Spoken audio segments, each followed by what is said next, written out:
नमस्कार मंडळी. पनीरची भाजी आपण खातोय, पण वेगवेगळ्या फ्लेवरमध्ये पनीरची भाजी आपल्याला प्रत्येक हॉटेलमध्ये गेल्यानंतर किंवा रेस्टॉरंटमध्ये गेल्यानंतर आपण अगदी वेगळ्या पद्धतीची भाजी खातो, कारण प्रत्येक हॉटेलमध्ये त्याची वेगळी चव असते. तर अगदी रेस्टॉरंटमध्ये आपण चाटून पुसून खातो ना, की आपल्याला खूप आवडते ती भाजी. मला एका रेस्टॉरंटमध्ये हल्ली मी गेले होते. मला चव अगदी इतकी आवडली, की मी तो मसाला म्हणजे काय म्हणतात ना, आपण जिभेवर टाकल्यानंतर त्याचा फ्लेवर कसा आहे, आपण त्यात काय घालू शकतो, की तसा फ्लेवर येईल. अगदी तशाच पद्धतीने मी ही भाजी केली आणि ते पण बिना काजूची. असं काही नाही यामध्ये काजू घातलेली. पनीरच्या भाजीमध्ये कंपल्सरी काजू लागतात, पण आपण ही बिना काजूची भाजी केलेली आहे. पण चवीला म्हणाला तर खूप भन्नाट झालेली आहे. खूप सोपी आहे करायला. तर आपण कशी करायची ते बघणार आहोत. त्यासाठी प्रथम मी काय केलं, म्हणजे सुरुवातीला काय केलं आहे, एक कढई घेतली. कढईमध्ये आपल्याला अर्धा चमचा तेल घालायचं आहे आणि 2 कांदे घातलेत मी मोठाले. कारण आपल्याला निदान आपल्याला 3 ते 4 म्हणजे 4 ते 5 माणसाचं प्रमाण भाजीचं करायचं आहे. त्यासाठी आपल्याला चांगले मोठाले 2 कांदे लागतील. मीडियम आकाराचे असतील तर तुम्ही 3 कांदे घ्यायचे आहेत आणि मोठा टोमॅटो घेतला आहे मी. तर टोमॅटोसुद्धा आपल्याला कांदा आणि टोमॅटो एकसारखा परतवून घ्यायचा आहे. तर भाजून नाही घ्यायचं आहे. त्याला आपण म्हणतो ना, मऊ करून घ्यायचा आहे. नुसता ट्रान्सपरंट करून घ्यायचा आणि मऊ करून घ्यायचा आहे.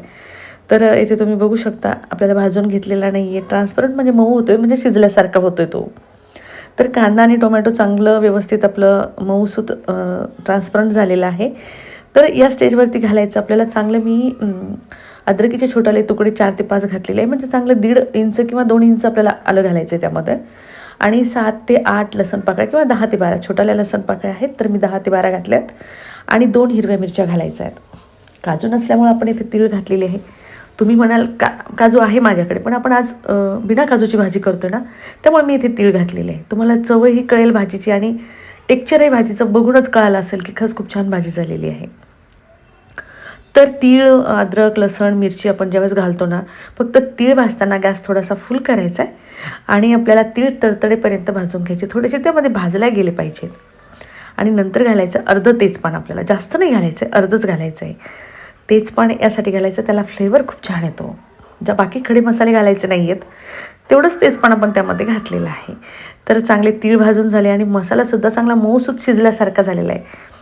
ज्यावेळेस आपला मसाला मऊसूत आपण ट्रान्सपरंट करून घेतो ना कांदा, त्यावेळेस याची पेस्ट ज्यावेळेस करून घेतो त्यावेळेस पेस्ट अगदी स्मूथ येते. तितकं भाजीला टेक्स्चर अगदी छान येतं आपल्या पनीरच्या. तर हा झाला मसाला आपला भाजून. तर आता इथे मी गॅस बंद केला आहे आणि मसाला कढईमध्ये थंड झाल्यानंतर आपल्याला छोट्या भांड्यामध्ये मिक्सरच्या घ्यायचं आहे. तर याचं आपल्याला वाटण करून घ्यायचं आहे. थोडंसं त्यामध्ये मसाला पूर्ण टाकून झाला की आपण त्यामध्ये अगोदर नुसतं फिरून घ्यायचं आहे आणि नंतर काय करायचं, पाणी टाकून आपण त्याला पेस्ट करून घ्यायची. जितकी स्मूथ तुमची पेस्ट होईल ना, तितकं अगदी छान लागेल तुमचं, म्हणजे छान मसाला लागेल. तर ही झाली आपली पेस्ट तयार, अगदी स्मूथ. आणि आहे ना काजूसारखं टेक्स्चर त्याला. तर बिना काजूची भाजी करतो, एक चवीला पण खूप छान होणार आहे. कंपल्सरी बऱ्याच वेळेस आपल्याकडे काजू नसले तरी चालतील, पण तुम्ही भाजी करून बघा. पनीर चांगलं मी 1 पाव पनीर घेतलं आहे 4 ते 5 माणसांसाठी. आणि तेल घेतलं चांगलं 2 चमचे तेल घ्यायचं आपल्याला, कारण चांगले रंगतदार आणि छान पण भाजी झाली पाहिजेत ना, म्हणून तेल घातलं आहे. त्यात घातला छोटासा दालचिनीचा तुकडा आणि अर्धं उरलेलं आपलं तेजपान घातलं आहे. नंतर घातला 1 बारीक चिरलेला कांदा आणि 1 टोमॅटो. चांगलं मेल्ट होईपर्यंत, म्हणजे ट्रान्सपरंट होईपर्यंत आपल्याला हे सुद्धा फ्राय करून घ्यायचं आहे. तर हे थोडंसं म्हणजे काय म्हणतात ना, आपलं फ्राय झालं तरी चालेल, पण एकदम आपण कांदा कंपल्सरी भाजीला कसा ब्राऊन करून घेतो तशा टाईपचा नाही करून घ्यायचा, कारण त्याने काय होईल, तेवढ्याशा गोष्टींनी तुमची भाजी अगदी वेगळी चव घेऊन येईल. त्यामुळे थोडंसं फ्राय करताना गॅस मिडियम आणि व्यवस्थितपणे आपल्याला एकसारखं फ्राय करून घ्यायचं आहे. आणि नंतर फ्राय झाल्यानंतर घालायचं त्यात अर्धा चमचा आपल्याला लसूण अद्रक पेस्ट घालायची आहे. ऑलरेडी आपण मसाल्यामध्ये लसूण आणि अद्रक घातलेली आहे, त्यामुळे पण फोडणीला कशासाठी घालायची, कारण तो फ्लेवर फोडणीचा जो येतो ना, तो खूप छान येतो, म्हणून आपण त्यामध्ये घातली. तर खालचं झालं आपलं, म्हणजे मऊ होईपर्यंत आपण फ्राय करून घेतलं आहे. नंतर घालायची आपल्याला आपण जी पेस्ट करून घेतलेली आहे, कांदा, टोमॅटो, लसूण, अद्रक आणि तीळ आणि मिरची घालून, ती पेस्ट पूर्ण घालायची आहे. आणि हो, तुमचे भाजीचं मेंबर जास्त असतील तर याचं प्रमाण वाढवायचं आहे आणि भाजी तुम्हाला करायला सोपी जाईल. आणि दोघांचं जरी करायचं असलं तर ही पेस्ट करून घ्यायची. हा कांदा टोमॅटो आपण जे घातला ते करायचं, फ्राय करून घ्यायचं आहे. फ्राय करून घेतल्यानंतर आपल्याला मसाला काढून ठेवता येईल. तर मी चांगलं 2 चमचे दही घेतलं आहे. जास्त आंबट दही असेल तर कमी घ्या, गोड दही आहे तर मी 2 चमचे दही घेतले. पनीर मसाला घेतला आहे 2 चमचे, घरगुती गरम मसाला घेतला आहे 2 चमचे आणि लाल मिरच पावडर घेतली मी 2 चमचे.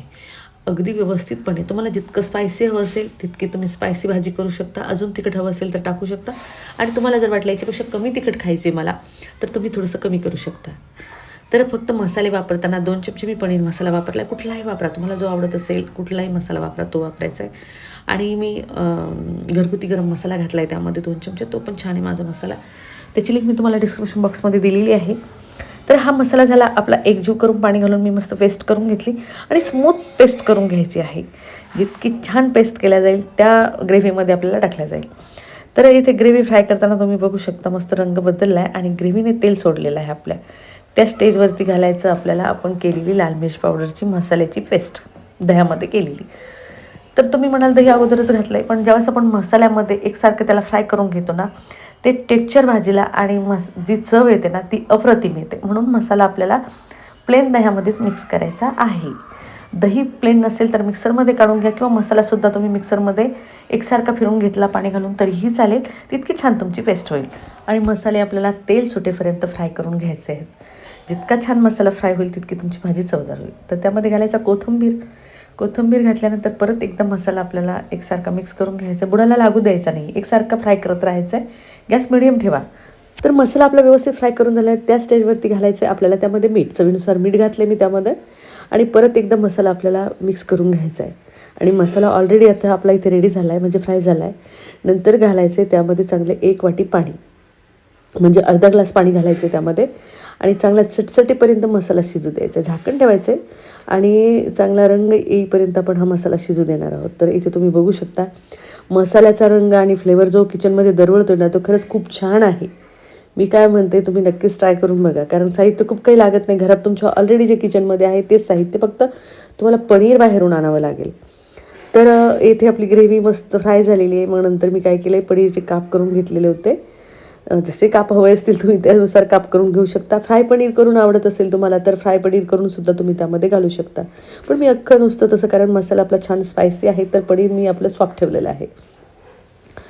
तर मस्त पनीर घातलं आहे, वरतून कोथिंबीर घातलं आहे आणि तुम्ही बघू शकता, बघूनच असं वाटतं आहे की पनीरची भाजी खरंच खूप छान झाली. खरंच खूप छान झालेली आहे. अगदी व्यवस्थितपणे मिक्स करून घ्यायची. जास्त आपल्याला पाण्यासारखं पातळ नाही करायचे. आणि गरम पाणी घाला. थंड पाणी आपल्याला अजिबात घालायचं नाही, कारण गरम पाण्याने जी चव येते ना भाजीला ती खूप छान येते. आणि इथे आपण ग्रेव्ही आकारानेच करणार आहोत. तर थोडंसं परत मी त्यामध्ये पाणी घालणार आहे आणि झाकण ठेवून आपल्याला हे शिजू द्यायचं आहे चांगलं 2 ते 3 मिनटं पनीर आपल्याला. तर इथे पनीर चांगलं 2 ते 3 मिनटं शिजल्यानंतर आपण ग्रेव्ही आणि पनीर एकदा चेक करणार आहोत. तर तुम्ही बघू शकता झाली ना हॉटेलमधल्यासारखी तुमची ग्रेव्ही तयार. खरंच खूप चमचमीत आणि मस्त भाजी, जसं टेक्स्चर हॉटेलमध्ये मिळते ना तुम्हाला त्याच टाईपचं आपण टेक्स्चर केलेलं आहे. मसालासुद्धा त्याच टाईपचा केलेला आहे आणि बिना काजूची आहे परत, त्यामुळे विषयच नाही भाजी कशी होण्याचा. खरंच खूप छान झालेली आहे. तर वाढून घ्यायचं आहे, ताट वाढून घ्यायचं म्हटलं आपण पनीरची भाजी केली किंवा फुलकी केली तर आपल्याला काय वाटतं की अगदी छान ताट असलं पाहिजे, आपण हॉटेलमध्ये गेल्यासारखं फील झालं पाहिजे. तर मी त्यासाठी जिरा राईस पण करून घेतला होता.